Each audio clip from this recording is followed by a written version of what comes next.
What's going on, guys? Welcome back to the channel. For today's video, thanks to the team over at Yolopark, we're going to be checking out their Transformers Rise of the Beasts Bumblebee AMK series model kit. Now, if you would like this or any of the other characters to be featured as part of Wave 1, then I'll definitely be sure to include links down in the description box below and use the discount code Prime vs Prime at checkout. Now, as we very quickly take a look here at the packaging, much like their Optimus Primal, we get some insanely cool CG renders of how Bumblebee will look in the upcoming movie. Personally, I think this to be the best design that we've seen across the 7 films, but I guess we'll have to wait and see until the movie hits the big screen for sure. But as we come around here to the back, they do give you a brief overview of the instructions and kind of the assembly process, way more straightforward than their Optimus Prime and Shockwave kits, which is awesome. And we get some product shots of Bee both from the front and the back, and it goes through the details and the articulation. So with all that being said, let's crack this guy open. I was incredibly impressed by their Optimus Primal, so definitely have high hopes here for Bumblebee. And here we have Bumblebee out of the box, and have Yolopark just dropped a massive spoiler as to how the battle between Bee and Scourge is going to end, because as you guys can see, Bumblebee is destroyed into multiple individual segments. And to tell the truth, I'm kind of getting Transformers The Last Night flashback vibes from this. But anyway, much like I mentioned in the Optimus Primal review, you guys all know I have to give you the rundown. Everything here does come pre-cut, so no clippers are required, and you don't need any glue to snap these pieces together, which is going to be awesome. So yeah, definitely looking forward to getting this guy together. Without further ado, Bumblebee, transform and roll out!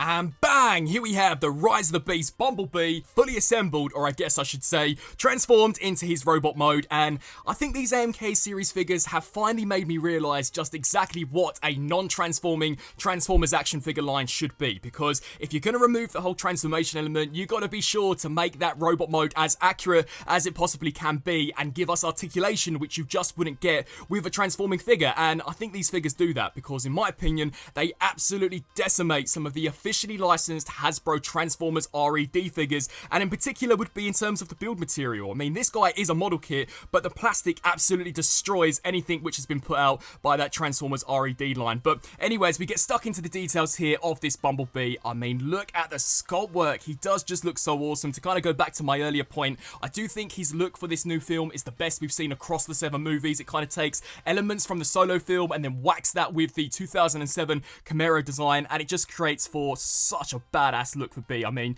he does look super cool. I will say the eyes may come across a little big, and yeah, that is definitely something I'm seeing in person, but to tell the truth, he does kind of have big eyes, especially if you check out that scene where he's kind of ejecting himself out of the back of Stratosphere. But we even get a painted Autobot logo, which is something I don't think we've seen on any of the Hasbro Rise of the Beast Bee figures. But I like the way the chest kind of breaks up. That's super accurate to the movie, and all of the kind of intricate gunmetal detail that you'll see throughout this guy. You know, much like their Primal, there is a lot which is kind of packed underneath some of the armored panels, and you'll see more of that when we check out the articulation. But I like the racing stripes that we have here along the side of the forearm, and in particular would be the palm detail. I mean, check that out. That is near enough smack on to the actual design of Bee's hands from both the Bumblebee movie and Rise of the Beast. So yeah, just all in all, such a nicely done looking figure. Personally, my favourite part about this design would have to be the legs. I just think they are so nicely done. And I mean, check out the detail we kind of have here for the base, and in particular, the soles of the feet. Much like the palms, these are so accurate to how they look in the movie. And as we come around here to the back, just as detailed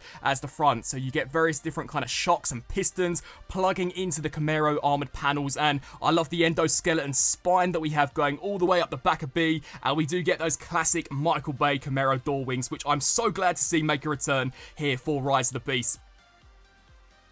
But anyways, we get stuck into articulation because I'm going to be honest with you guys, I don't even think the detail is this figure's biggest selling point. It is off the charts. So the head and the neck are both on ball joints, so you can get it looking down way past pretty much any of the Hasbro Transformers, which is awesome. It can also look up to that far. It will tilt side to side, rotate left to right, and even the tiny little earpieces are on hinge joints, so you can move those forwards and backwards. We do surprisingly get a pretty decent range out of the back, so the door wings can be pivoted up and down. I would definitely take caution with these though, because they are very stiff and it's literally just kind of a tiny little peg, so maybe don't move those around too much. But despite this guy being a non-transforming action figure, he does have pinned on wheels, both here for the back and the bottom, meaning that they do roll super smoothly, which is awesome. But these pieces can also go up and down, which I thought was pretty cool. And in terms of the shoulders, I believe they're on ball joints, so you can kind of get them crunching upwards, downwards, forwards and backwards. The shoulder pad is on a hinge joint, so you can move that out of the way to allow for a wicked range going all the way up, which is awesome. We do get a bicep rotation as well as a double jointed elbow. Now you're going to want to make sure that you rotate the forearm this way, otherwise unfortunately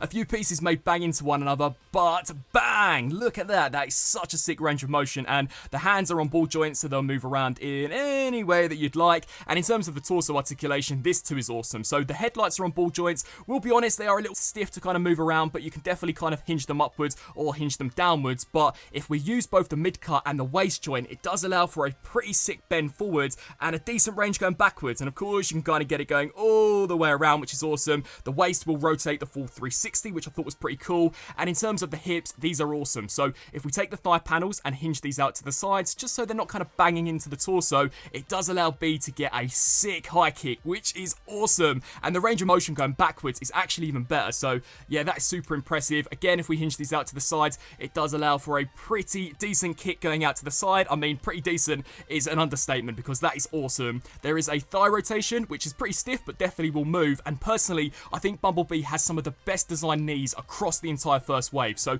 if we take these and bring them forwards, as you guys can see, not only does it reveal some additional detail, but we kind of get a bit of piston action going on there, and it is a double jointed knee. So yeah, that is sick. Love that. Really awesome. And then finally here for the foot, we can kind of take the guard, hinge this piece up, and it does allow this to go forwards, backwards, rock side to side, rotate left to right, and in addition to that, this wheel can also hinge up and down and rotate. And then finally, we do get a sick toe pivot, which I thought was just awesome. So again, for £25, these absolutely destroy anything that we've seen from the Transformers RED line. And to tell the truth, I'm kind of hoping Hasbro scrap that all together and give Yolopark full creative control over a non-transforming Transformers action figure line, because I don't want them to stop at this wave 1. As awesome as Prime and Primal and Bumblebee have been, I want to see what they can do with Scourge, with Cheetor, with Nightbird. Hey, just give me the entire Rise of the Beast cast, because I think this movie has some of the best live action designs that we've seen since Transformers Dark of the Moon. But anyways, we get stuck into accessories. I will be honest with you guys, they're not as impressive as what we saw from Primal. So basically, they're just interchangeable hands. We don't get any swappable battle mask head. We don't get any arm cannons, nor that sick looking axe that he seems to be swinging around in some of the TV spots, which is a little bit of a shame. But in addition to the pair of relaxed palms, we also get a pair of fighting hands, which are pretty awesome. So yeah, decent fist sculpt on these. And then finally, we get a pair of karate chopping hands, which I think may just be my favorite out of all three, because yeah, they are super dynamic. Pretty decent paint here from the back, and some sick looking sculpt work for the inside of the palm. So the accessories we do get definitely are awesome, but I'm going to be honest with you guys, especially that arm cannon wouldn't have gone amiss, because we do see him use it quite frequently from some of the TV spots, and it seems like he's going to have two, which is going to be awesome. So I'm kind of hoping that in the future, maybe they're going to release an accessory pack for both Bumblebee and Optimus Prime, because Prime unfortunately 2 is also significantly lacking in any kind of firepower or weaponry. But yeah, all round a pretty sick looking figure. Now, as we jump ourselves into a few comparisons, here we have the Yolopark Bumblebee alongside the recently reviewed Optimus Primal, which hands down has got to be one of the coolest looking figures to be released as part of Wave 1. But despite that, I still think Bumblebee holds his own. You know, detail-wise, he's pretty impressive, and at least as far as articulation goes, he may be slightly better than Optimus Primal, because I've been able to kind of pull him off into some slightly more dynamic poses, which were a little bit of a challenge with Primal. So yeah, he's definitely quite a strong entry. Next up, here we have him alongside alongside the Rise of the Beast Studio Series leader Scourge, and whereas with Primal you could kind of fudge him into a Studio Series display, unfortunately the same absolutely cannot be said here for Bumblebee because he's enormous. You know, maybe if he was this skill in the movie, he'd stand a slightly better chance in going up against Scourge, but hopefully this gives you guys a pretty decent sense of scale. Here's how he stacks up alongside the Voyager class Battle Trap, Studio Series Cheetor, Rhinox, Deluxe Class Air Razor, and then finally the Studio Series Deluxe Class Bumblebee. And so, wrapping up on this review for the Yolopark Transformers Rise of the Beasts Bumblebee, much like Optimus Primal, this is a great entry into this AMK series. You know, as I said when we kickstarted off kind of the robot mode segment, I really do think Hasbro should give Yolopark full creative control over non-transforming Transformers action figures, because for 25 quid, this guy is awesome. You know, he even puts to shame some of the Hasbro Marvel Legends figures because the articulation is insane, the build quality for a model kit actually is pretty decent, and in terms of detail and paint, it is surprisingly pretty good. The only area where I think this Bumblebee kind of lacks in would be accessories. Unfortunately, he doesn't include any interchangeable battle mask, nor no firepower. You know, there's no interchangeable arm cannon or no axe, as we've seen from some of the latest TV spots. So yeah, that is a little bit of a shame, but in terms of the accessories he does come with, such as the interchangeable hands, I do think they all cause for some pretty sick dynamic poses. So yeah, this guy definitely turned out a lot better than I was expecting. Overall, I'm incredibly impressed. Cannot wait to now check out their Optimus Prime. If you guys are interested in any of these AMK series figures, then again, definitely be sure to check out the links down in the description box below. And until my next video, I'll see you then. Thanks for watching.